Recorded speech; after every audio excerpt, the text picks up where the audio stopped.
that, you know, 2 times, 3 times, people become more cautious, more time goes by, it's more difficult, but I do believe that we may be surprised by, again, another drive to repatriation. But we can't disappoint the Afghans once again. I can't think of any other refugee population in the world, other than perhaps the Palestinians, that have been more betrayed by history than the Afghans. And I think we cannot betray them once again. If the peace movement progresses, then as all the speakers have said, we need to build on the heels of it a real peace and not let go, because otherwise it will not be sustainable, and then, frankly, it will be too late to try it once again. So we have a chance here that I think is important, and I hope that everybody, in particular, if I may say, the Afghan parties, are the ones to live up to this responsibility to their own people. We cannot disappoint them. I want to make just a final comment. And I did mention this briefly in my opening remarks. Meanwhile, of course, because this won't be fast, this will take time, and yesterday I was very happy to hear the foreign minister speak about graduality, because this will have to be a gradual process. Meanwhile, hospitality will continue beyond these 40 years. And there, as I go back and finally answer your question, I think it is fair to say that yes, it has become very difficult to mobilize resources to help Pakistan, but also Iran, the other big host country, to shoulder this responsibility. Most of what is done now for the refugees in these 2 countries, in health, in education, in giving them access to livelihoods, is done by the host countries. Right. The international community, we speak a lot about burden sharing. That burden sharing has become minimal. So, we've been working with both countries on new ways to address these challenges involving development actors. It's very, very complicated, but we have an important discussion with the World Bank here in Pakistan. This needs to continue as we prepare for the most important solution, which is return. So we need to play on both tables at the same time, and we need the support of everybody. Well, thank you, Filippo Grandi. And I wonder, Dr. Sanya Nishtar, to your right, as a special assistant and advisor to the Prime Minister on protection and looking at the situation of Afghan refugees here, you heard from Filippo Grandi, it will take time. We need to play on 2 tables. So you're playing on 1 table here. Is it incumbent on the Pakistani government to even up the hospitality, to make life better for those Afghan refugees within the borders of Pakistan, regardless of what's happening with the peace process in Afghanistan? So I think in terms of the hospitality, and just to quote you, Filippo, you talked about the heavy-duty Pakistan's hospitality. I think we should put things in perspective. And from my personal experiences, I recall this was in the early 90s, and I was a new medical officer working in the largest tertiary care hospital closest to the Pak-Afghan border. And I distinctly recall 30% of our patient load used to be Afghans. We never called them refugees. We never put them in waiting lines. We never put them in queues on hospital operation lists. We just treated them as our own. And I think it's important to unpack that word that you said, Filippo, and to understand very clearly that in this country, which had its own political and operational problems, with a severe financial crunch, we opened our primary healthcare services, our hospitals, to every Afghan entering the border. And it has been 40 years since. We made access to primary education free for all Afghan children. And if you look back at that time, we're talking about huge millions of Afghan refugees coming through the border. For a country to exhibit that level of generosity is very unprecedented. And it is not just that. We made access in terms of integration into the economy and the ease of doing business pretty straightforward. And if you go to some of our cities where they were passing through and where they integrated, the entire social fabric had changed. And that put enormous pressure on our infrastructure, on our public delivery systems. And the state exhibited enormous generosity, enormous and unparalleled generosity. And it wasn't just the state, it was the people themselves. Because you had to be living in that city to understand the impact on their lives. Because for those poor people, and some of them were poorer than the refugees who were coming in, the cost of rents went up. The transportation fares went up. The labor costs came down, so they were earning less because the Afghan refugees would offer themselves for much less. Their business space was crowded out. Their children had less opportunity to go to school. They had to endure much longer waiting lines. And as I said, these were very poor people who opened their houses and their homes, and the hospitality was truly unprecedented. And not even once during the course of those decades did I ever hear any statement that reflected a xenophobic attitude, unfortunately, which was exhibited during recent waves of migration. So I think as a starting point, we should recall, and Secretary General was very generous in acknowledging Pakistan's contributions this morning when he so eloquently spoke. So I think that there's that dimension of hospitality before we talk about now and what we can do that we need to put in perspective. And I was just propelled by your words of, to bring some personal perspectives to the table. What do we do now? And I think that there is also a tremendous opportunity for us to assist, but in a slightly different way, because we're talking about repatriation, we're talking about them going, but there has to be the pull factor there. They have to go back to something that's worthwhile. And I completely hear you, and I completely, because the word of peace is resonating loud.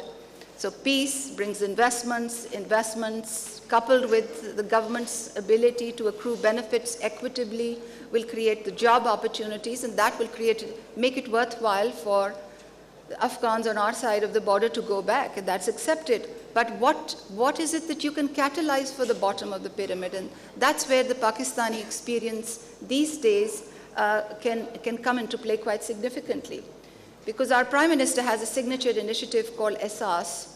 ESAS means compassion, and ESAS is a whole-of-government initiative to embed welfare into the mandate of all ministries. It's a social protection initiative. It's got allied livelihoods and jobs creation initiatives for the bottom of the pyramid, to develop human capital, which we know is so fundamentally important for countries to progress in the economies of the future.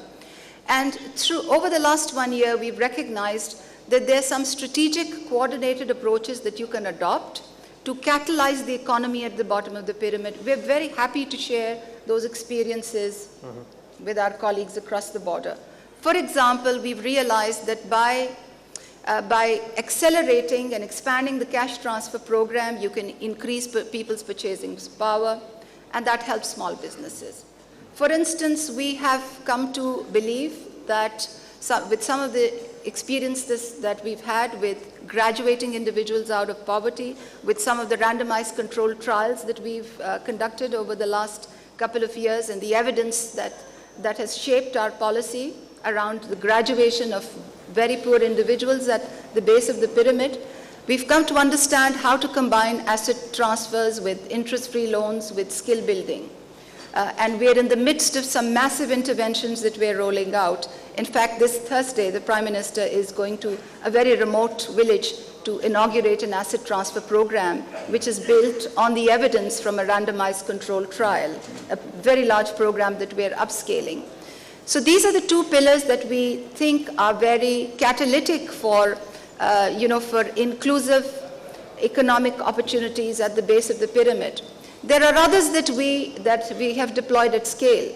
For instance, the combination of financial and digital inclusion and what it does for economies at the base of the pyramid.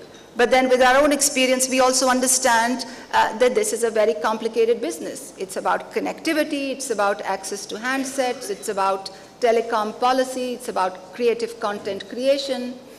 It's about a whole new paradigm of education. And then another important piece of what we're doing for these bottom of pyramid economies is our new initiative on rural value chain building, where an expert group is accelerated its work to develop a new policy framework where we will actually create the incentives for private sector to invest in these small enterprises, which will help value chain building.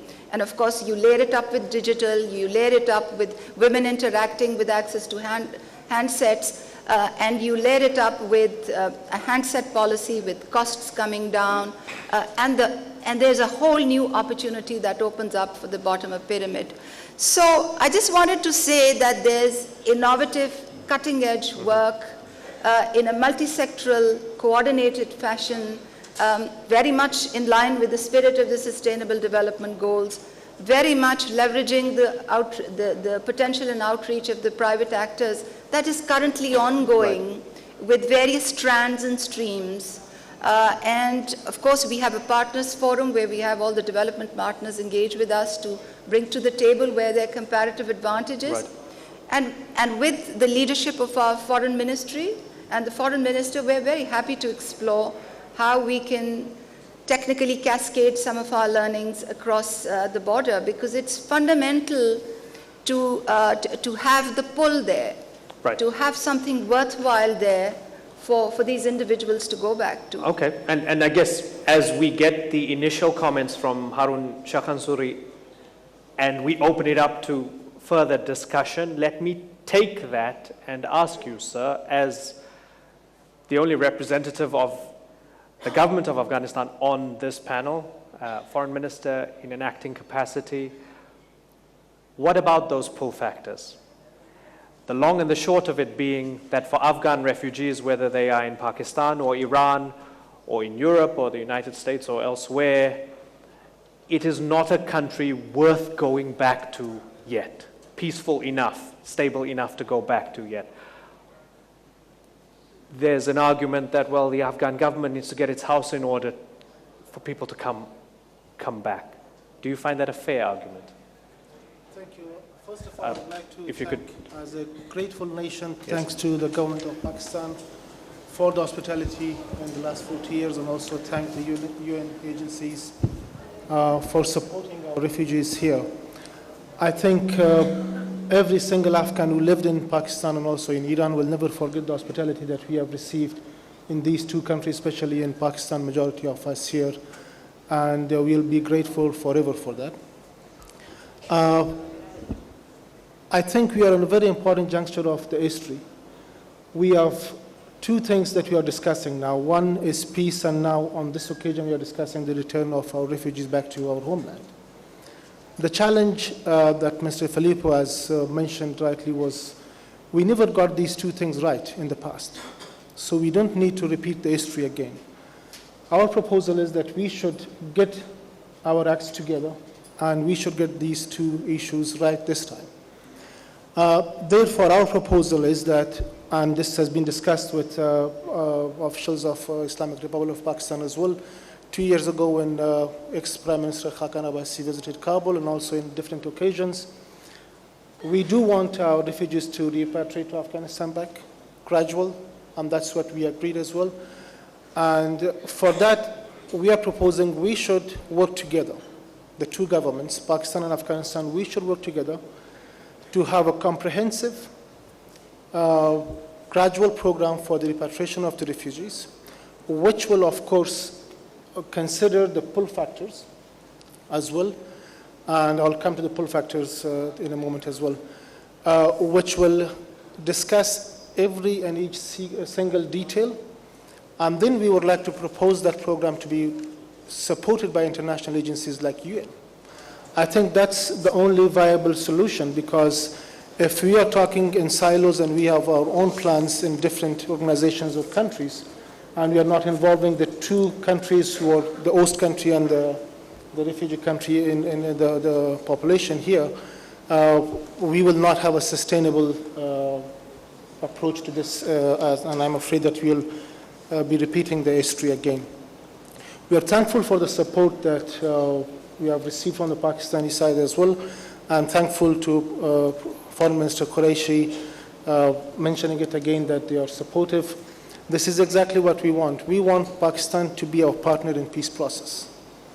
Without Pakistan being our neighbor and hosting us for 40 years, I think peace may not be possible. So there might be a lot of difficult topics that we may need to discuss between the two countries.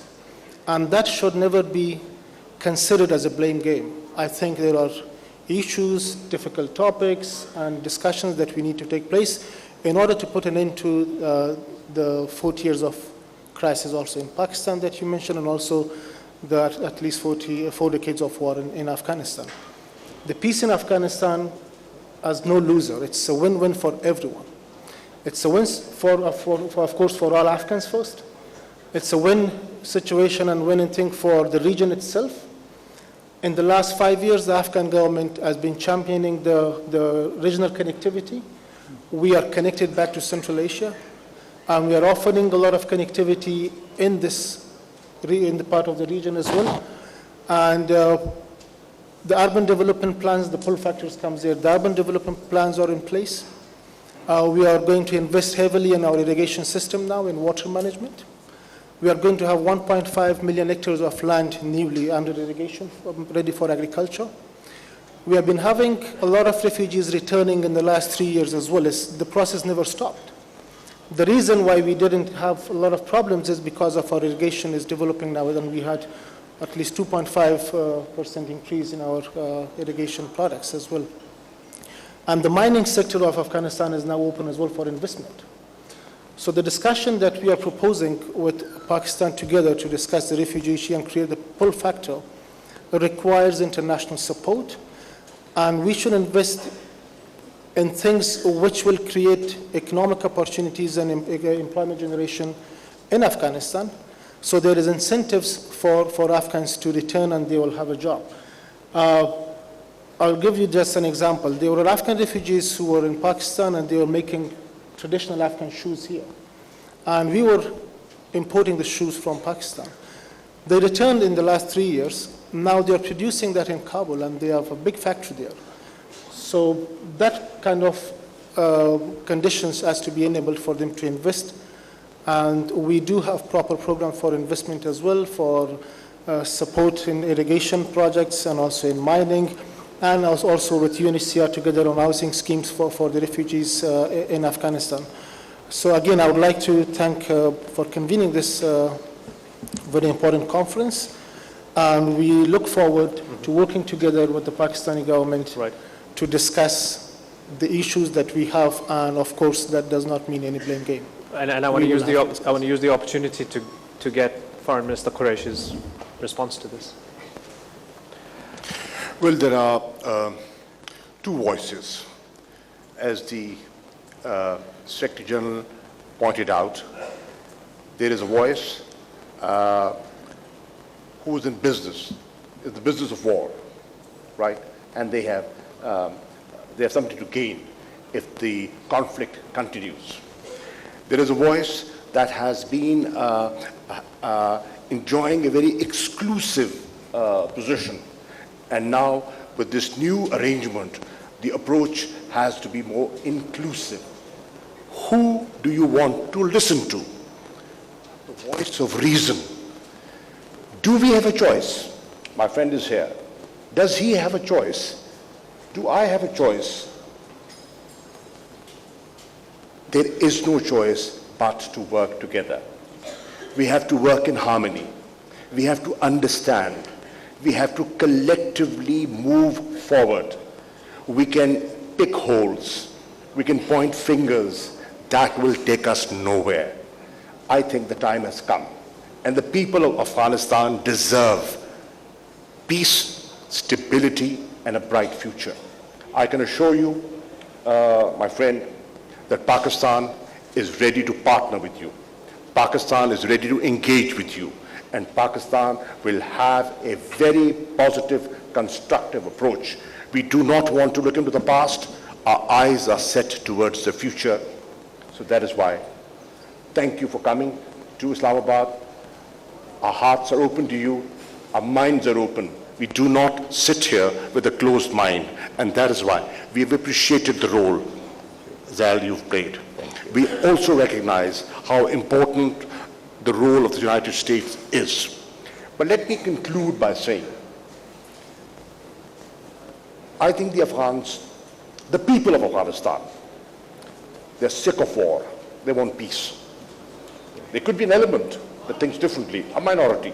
But the overwhelming majority of the people of Afghanistan are sick of fighting. They want peace. They want to live in peace as ordinary human beings. It's natural, one. The second point is, I think the international community is fatigued. They're fatigued. They have been doling out money. They have been contributing generously. And at times there are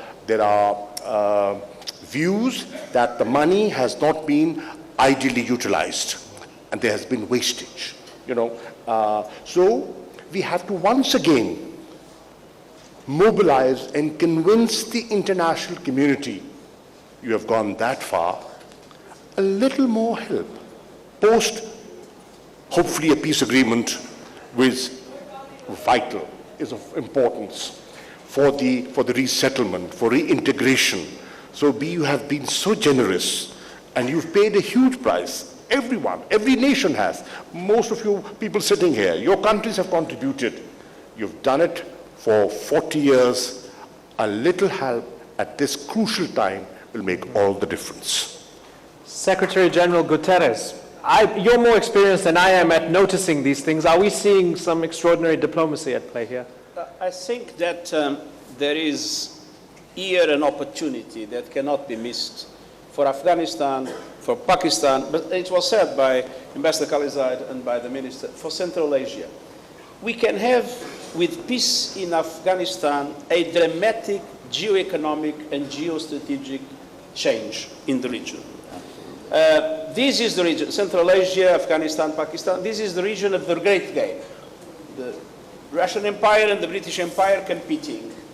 And where was the center of that competition? Afghanistan. Then the second great game with the Soviet invasion and the East-West conflict of the time. I mean, communist world versus... Where was the center of that second great game? Afghanistan. Now there is a chance of a third great game, but not a game with foreign empires disputing and making victims of the countries of the region, a game that can bring together Central Asia, Afghanistan and Pakistan and create fantastic opportunities. Central Asian countries are landlocked. What is their natural way to the sea? Through Afghanistan and Pakistan. Where did invasions come to Pakistan? Through Afghanistan from Central Asia. This is history. And history always repeats itself. So there is a chance here to create a zone of prosperity and enormous opportunities of development for Central Asia, for Afghanistan, and for Pakistan. And this is an opportunity that cannot be missed. And it will facilitate the return of refugees, because these opportunities will generate economic development, will generate new corridors, will generate new traffics, new trade, new industrial opportunities. So I think that this is the way for this region not to be anymore the playground of big powers, but to be the protagonists of their own development. Ambassador Khalilzad, is the United States leaving the playground? Is it saying we're cutting a deal with the Taliban and then we're off and you guys can deal with the rest? No, we're not. First, I want to endorse the very eloquent way that the Secretary General explained the opportunity. I think this is maybe a unique moment, and it will take not only a vision but a real strategy, real plans to deliver on them. And Pakistan, given its size, has a unique role to play. But with regard to the United States, yes, we want to reduce the burden. There is no question about that. 18 years is a long time. A lot of resources have been spent. Lives have been lost. But we would like to leave a good legacy behind in Afghanistan. That in terms of security, I have already mentioned what we're looking for, but we want to remain very much engage and support Afghanistan. And I also believe that another opportunity that I did not refer to earlier is that the kind of vision that the Secretary General explains so eloquently also will help our relations with Pakistan. We want to have a much better relationship with Pakistan. And with the war ending in Afghanistan, with focus on regional development, economic development, governance, rule of law, human rights, balanced development, our relation with Pakistan also will improve significantly. And I have said that repeatedly to the Secretary, to the Minister and to the Prime Minister and others, that the United States desires a much stronger relationship with Pakistan. And we're partnering for peace in Afghanistan, but we'll partner for economic development. And I'm particularly encouraged that the Prime Minister of Pakistan, the Army Chief, and the President of Afghanistan, they all say essentially the same thing. When you talk to them about regional connectivity, about regional integration, about moving beyond the blame game that has, and distrust and mistrust. There will all be a degree of mistrust, but excessive, that we need to overcome that. And I think we're not looking for cutting and running, as some say, because in that case, if that was the case, I wouldn't be working on a peace process. We would do it just a withdrawal, and we don't need anyone's permission to withdraw. We could do it unilaterally, but all this effort that we've made is to get a peace agreement, not to repeat the mistakes that were made in the 90s, to avoid that. Some of us were around, as we were saying, so we want to learn from that. No, we're looking for a good legacy, and we want to have a stronger relation with Pakistan and to help the region. You saw the Secretary of State traveling to Central Asia recently, talking about some of these issues. Harun, you want to come in? Thank you. I think we are all on the same page, and we do offer to be the center of cooperation, not conflict, as the Secretary General has rightly mentioned. And in the last 5 years, we have taken actions that shows that we want to go through that direction. Our relationship with the Central Asian countries, after 100 years, we are part of the Central Asia again now. And our trade balance with Central Asia has increased 3, 4, 5 folds with Kazakhstan, with Uzbekistan, Tajikistan, Turkmenistan, and others. And that's what we are offering in this occasion as well. We don't want to be a burden, or we don't want to be a aid recipient country anymore. We want to be a responsible partner, and we are asking for partnership in regional economic cooperation. The only solution to all the crises in this region is cooperation, bilateral, regional cooperation, and also economic cooperation.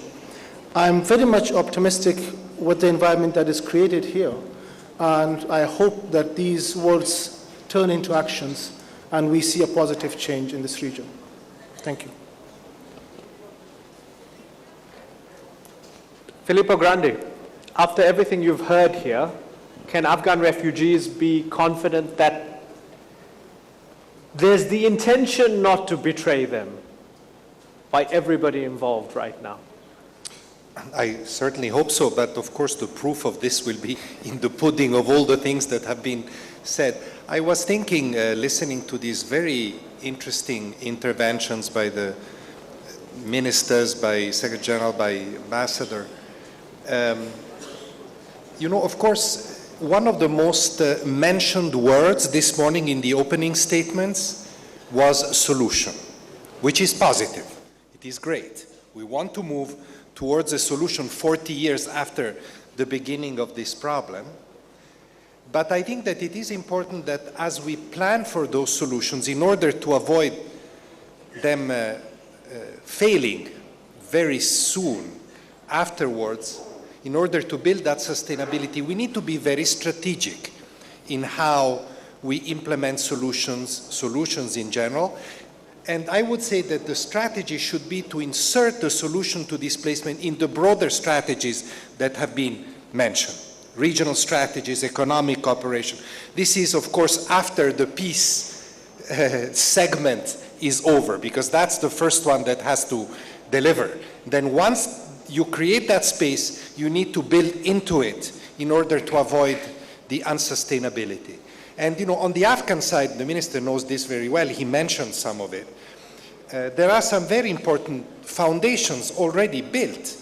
Better institutions, identification of priority areas, tackling the very key land issue, because without that, there will be no return, and making sure that all those that go back are included in national development programs and services. That's the fundamental, these are the fundamental elements of a strategy of integration and of return. And by the way, as you know very well, this needs to apply equally to internally displaced people, of whom there are millions, and to those coming back from the neighboring countries. I would like to only add one other element which is quite interesting, and I did mention it briefly in my opening remarks.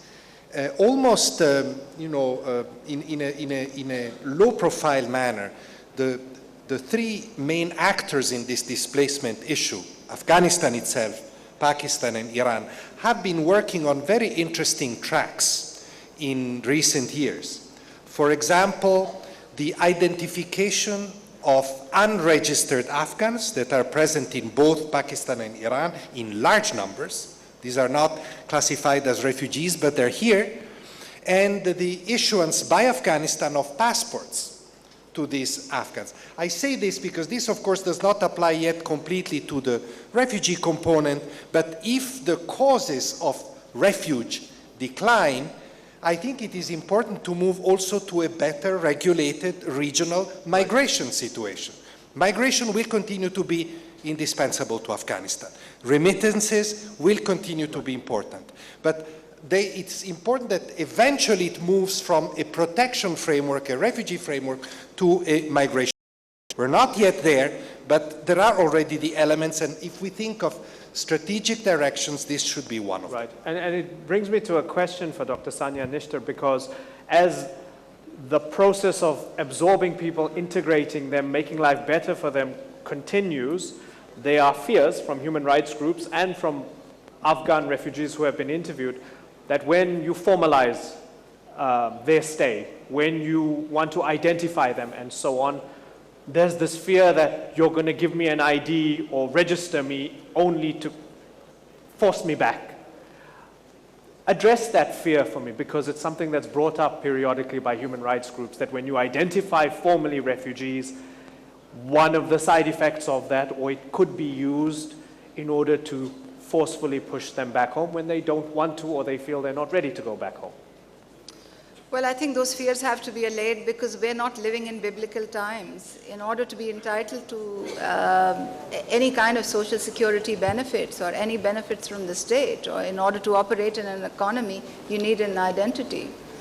So if the Pakistani government is bending backwards and stretching its own system to provide that service to the Afghan nationals, which can subsequently be shared back with the sovereign country for them to use, it should only be seen.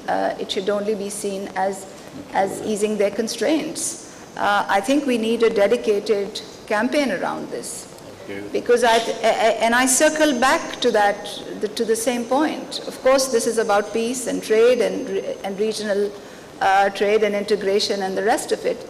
But at the end of the day, it is also about people. It's about that 4-year-old girl who's been excluded from school, and it's about that 30-year-old mother-to-be who's entitled to have a delivery with a skilled birth attendant. And it's about that informal worker who should be in the formal system. And unless we are going to look at it from a people-centered lens, we're not going to solve the problem. I mean, hearing you all speak reminded me of the Maslow's hierarchy of needs. Yeah. I completely understand that at the base of it is security. So unless there's peace and unless people are secure, they're not going to go back. We've had many failed attempts of international agencies paying them stipends, them going, crossing the border and coming back again because they haven't felt safe. So peace certainly is a starting point because we know that that's at the base of the Maslow's hierarchy of needs. On top of it is just food and shelter, and on top of it is economic livelihoods and respect and opportunity. And what I'm sharing with you is that there are ways to galvanize economies at the base of the pyramid. There are evidence-driven solutions which could be deployed. And I think that the international community needs to get out of that mode of thinking about this protracted refugee situation from a humanitarian lens. If we have to look at it from a solutions lens, then we have to look at the 21st century solutions that can really help you jumpstart. I mean, there's digital, and there's technology, and there's connectivity, and then there's this huge wild world of opportunity that it opens for you. I mean, in Africa, the Secretary General will bear me out, we are seeing that countries are going straight to 4G and 5G. They are really leapfrogging to a very different era where solutions in terms of public service delivery, in terms of access to health and education, in terms of so many other things cascade into their mobile phone stacks automatically.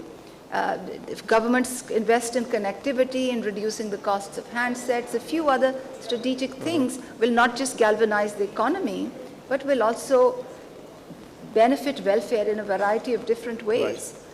We need to think about these solutions with a very different lens. For decades, I've heard about Afghans and them as being part of a very big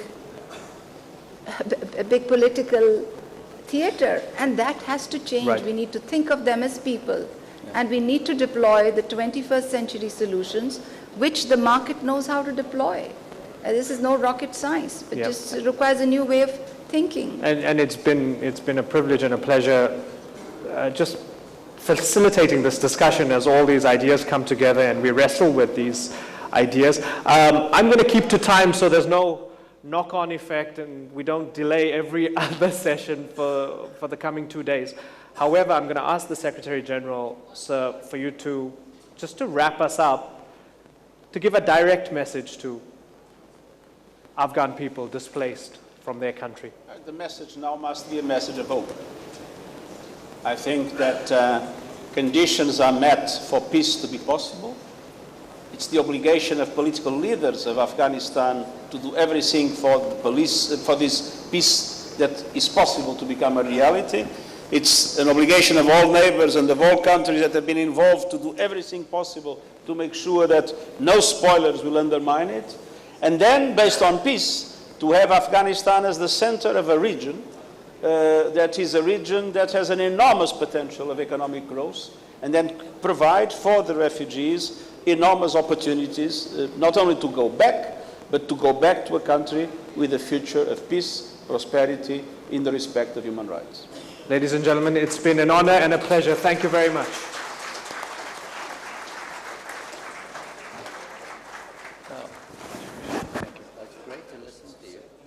मुहाजिरीनों के हवाले से conference Pakistan में अफगान मुहाजिरीन के 40 साल मुकम्मल होने पर conference का इनेकाद किया गया और इस कॉन्फ्रेंस के बाद मुकालमे से मुकर्रीन ने खिताब किया। इंटरेक्टिव सेशन का एहतमाम किया गया था जहाँ पर सेक्रेटरी जनरल अक़वाम मुत्तहिदा एंटोनियो गुतरेस, वज़ीर ख़ारजा शाह महमूद कुरैशी, अमरीकी नुमाइंदा ख़ुसूसी ज़ल्मे खलीलज़ाद, वज़ीर आज़म की मुआविन ख़ुसूसी डॉक्टर सानिया निश्तर और UNHCR के सरबराह ने इस मुकालमे में मुकर्रीन ने अपने ख़यालात का इजहार किया और सब ने अफ़गानिस्तान में क़याम अमन के हवाले से अपने ख़यालात का इजहार किया। आलमी बरादरी को किरदार अदा करना चाहिए अफ़गानिस्तान में अमन के क़याम के लिए और अभी तक मुहाजिरीन के हवाले से जो पाकिस्तान ने खिदमात सर अंजाम दी हैं उनको सराहा गया, उनको तस्लीम किया गया अक़वाम मुत्तहिदा की जानिब से, जबकि UNHCR के सरबराह का ये कहना था कि आलमी बरादरी की जानिब से अभी तक जो इमदाद है या फिर जो रवैया है उसमें मज़ीद बेहतरी की गुंजाइश है।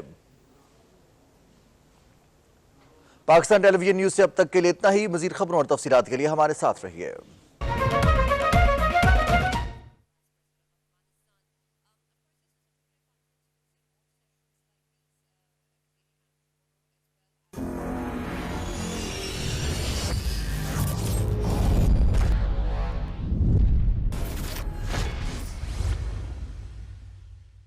ये इमरान खान फिनोमेनन है क्या? जैसी भी सूरत हाल हो वहाँ से ये कम बैक कर लेते हैं। इमरान बेसिकली एक पत्नी